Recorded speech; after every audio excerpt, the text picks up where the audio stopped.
Ó, tava dando galope nos patos. Ó, ó. Lá vem mais, olha que legal. Vem que eu estou aqui. Ai. Tá frio, Tala? O que você acha?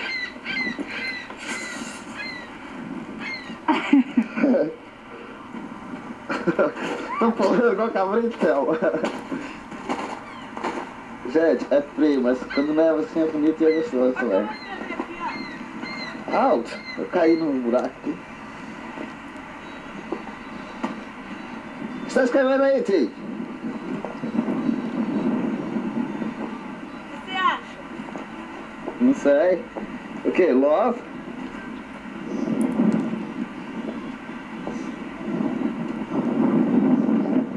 Eu tenho essa mania. Mãe, pai! Mãe, pai. O que eu vou escrever? Não sei. Existe coisa mais importante do que isso na vida, Denis? Pai, mãe? Não. Ai. Ai, tô balançando a cama, tô sentindo frio. Nossa, tadinho, você vai jogar. Ai! Você quer acertar num lugarzinho bem ali? Ô, gente, olha o que a turma faz comigo. Deixa eu tentar fazer o cavalinho de pau no seu carro. Pode, mas hey, sabe como é que faz? Olha aquela coisa aqui no meu carro. Ei, sai pra longe desses carros, não fica perto dos outros carros não, hein? Vai lá pro meio. Ok. É só puxar o freio de mão? Espera aí um pouquinho. Ah! Espera aí. Olha lá, gente, o Gatão vai querer fazer com o carro, olha. Vai, Thelma. Vai lá pro meio, hein?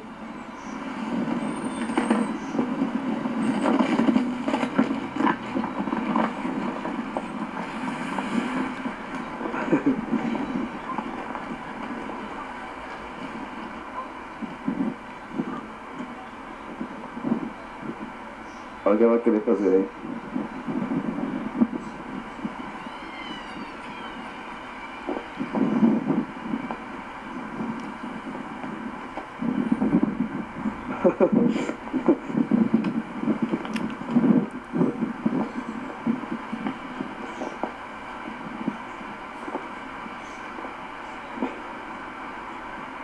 É que dá cavalinho de pau o carro na neve.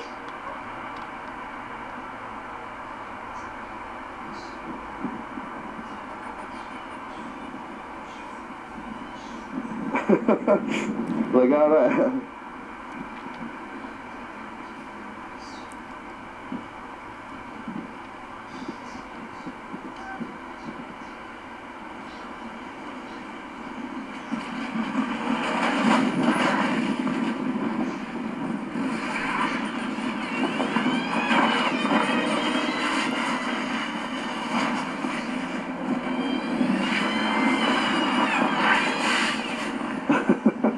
Viu o que ela fez? Aí, ó, bora! Então lá! Ok, galera, agora é o Denis.